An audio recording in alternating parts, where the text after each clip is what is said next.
Hi, welcome to the channel. My name is Haley.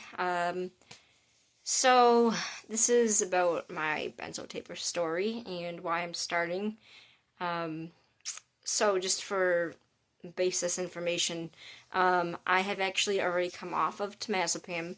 I am starting my Ativan Taper tonight, and this whole video is like an introductory, like, why, and all the type of, like, malpractice, and, issues that I have experienced. This whole channel, in general, is my hope. My honest to God hopes and wishes for this channel is that because I am doing this the safe way, to help the fear-mongering that psychiatry doctors are doing to combat the lack of knowledge and just the absolute heinousness with how they prescribe these medications.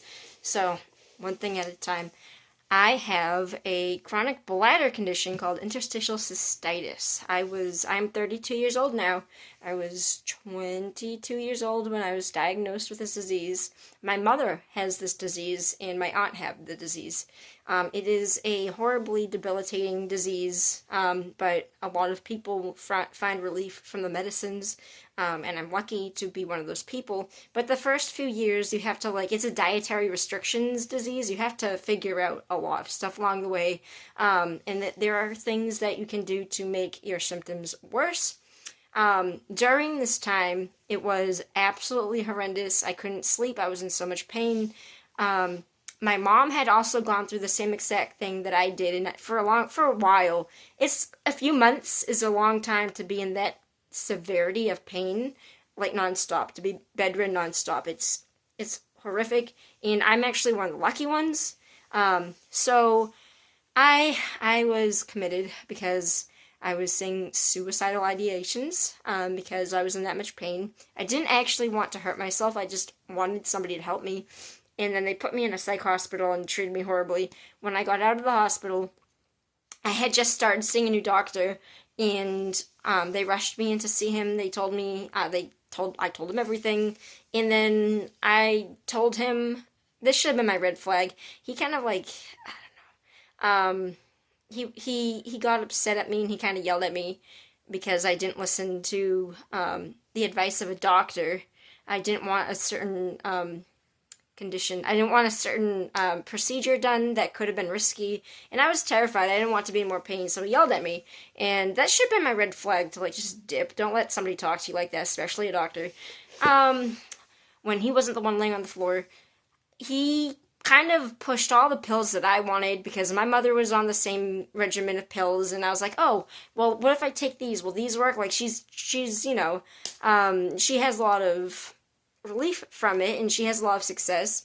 She has a ton of different issues, so, like, can I try these pills? And it was a fucking cocktail.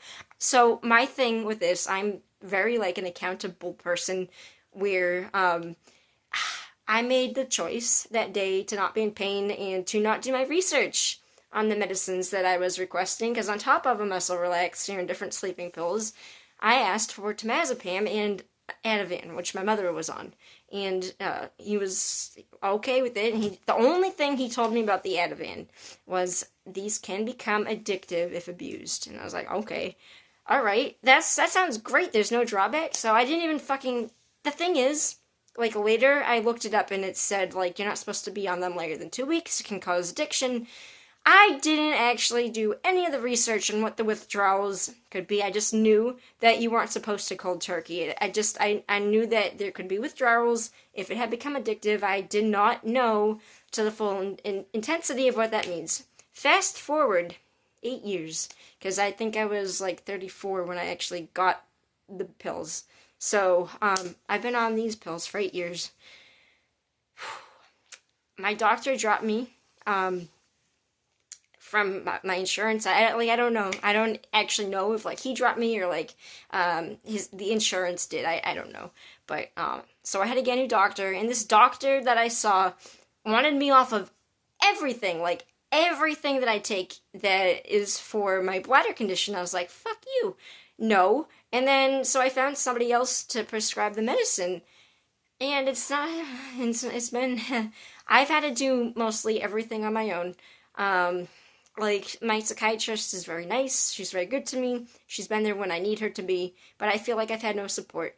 My primary care doctor that my mother sees, he told me when I went to see him last year, was very, very hesitant. I was like, nope, I don't want to come off of these. I was looking for people at the time, so I went to him to prescribe these meds, and he's like, I don't see the benefit of prescribing Ativan and temazepam, but I will prescribe one of those, so choose, basically. And I was like, okay, I'm just gonna find somebody else to do it. And so I found the psychiatrist that I have, and during that visit with my doctor, he told me, what if we do it very slowly, like a year taper? And as I came to realize through online, that's very progressive. Like, that was the word. That's a very progressive way of thinking. A lot of doctors will try to rapid taper you. I'm sure that if you're on this video, you're probably like, my doctor wants to rapid taper me in 2 weeks. And so he told me a year, so I was like, holy fuck, okay. I put that in my noggin, and when I made the choice to come back around to coming off of the pills, I went to him and I told him what was going on. He was like, yeah, let's do this much. You do this at 2 weeks and then you drop. And I'm like, that's not a year. That's really fast. Like, that at that rate, I'll be off in like a couple of months, and I'm not doing that. I've been on these pills for 8 years. I came here because you told me that I could do this in a year. That is not what happened today. And he's like, well, I don't really see the benefit. I'm like, then I am not doing this with you. So I'm doing this alone. And because my psychiatrist doesn't really know how to taper, she's never had to taper before, I don't think. So this all started when my insurance basically blacklisted me because they were cracking down on benzos, and they made me, they're making me do a prior authorization process every 3 months for both the benzos that I was on.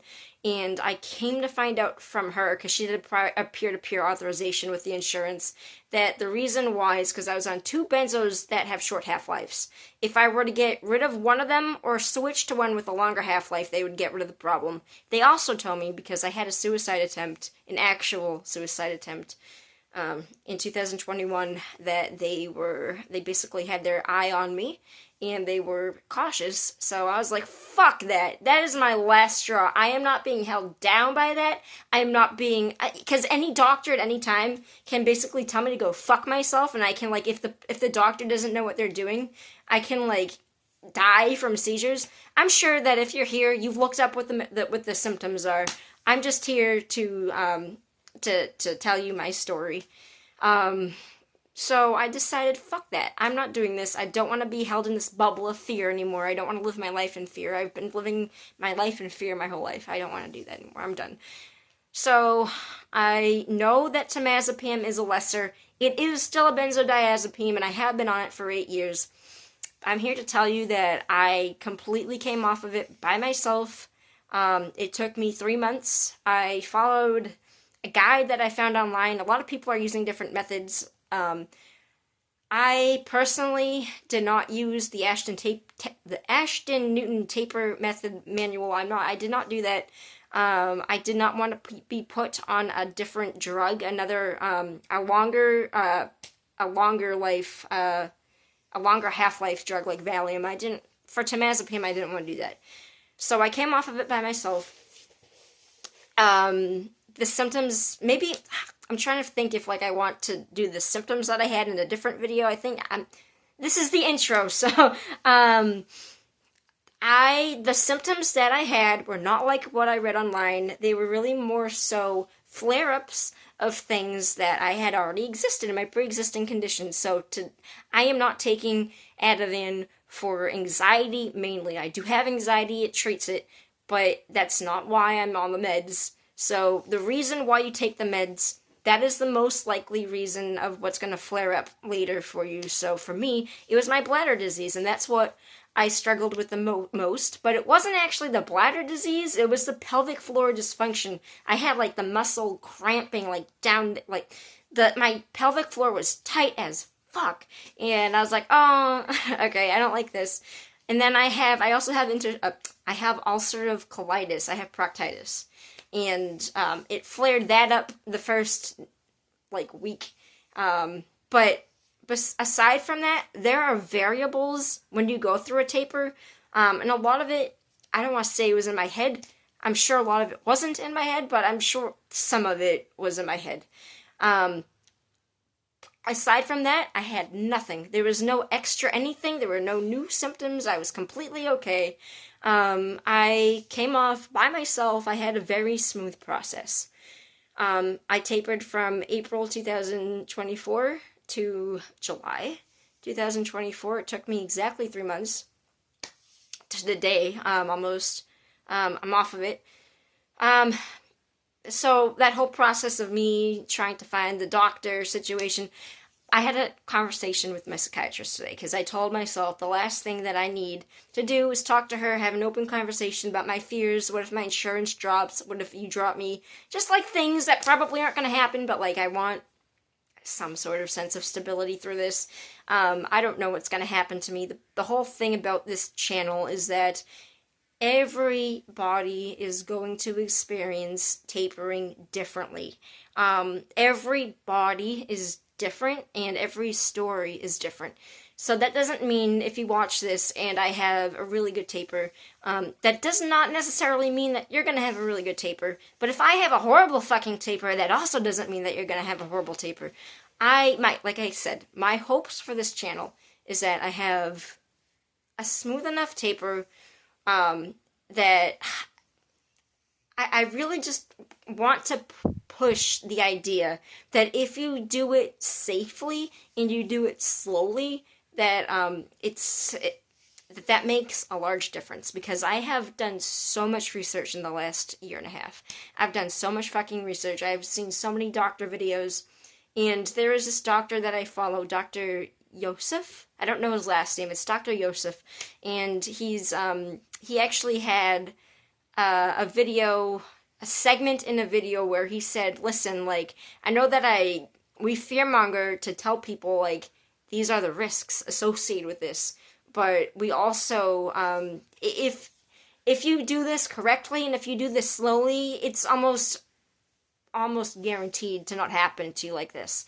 All of these cases are cold turkey, and they're like the extreme cases. We are here to advocate for the people that didn't know that cold turkey would look like this.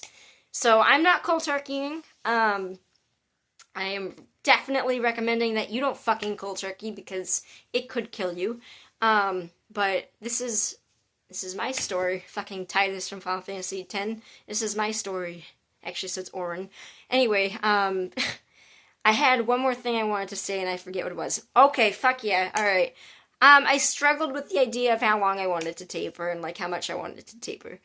Like what the plan was, because I'm not doing the Ashton manual thing where I'm not putting myself on Valium. This is all play it by ear experience. Like, I will ask for help if I need it.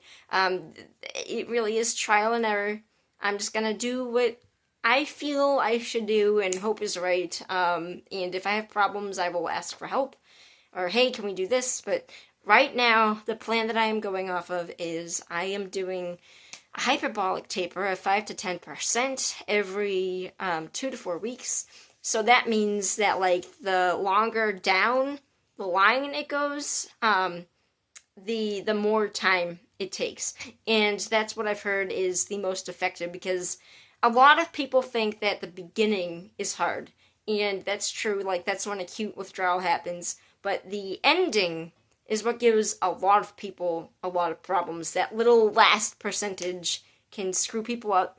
My whole everything in this is I am trying to avoid getting post-acute withdrawal syndrome, which is acute withdrawal for a very long time, and some people never get out of it. This is going to be my diary. I will upload. I'm not sure what the upload schedule is going to be like. It's really more just going to be so a check-in, like, hey, this is my first week. Here's how I'm doing. Oh, hey, here's been my first month. But it really is, and like I'll go with the wind with it. But yeah, welcome aboard this shit show of fuck American healthcare and fuck doctors and fuck me too a little bit. So, but yeah, here's hoping.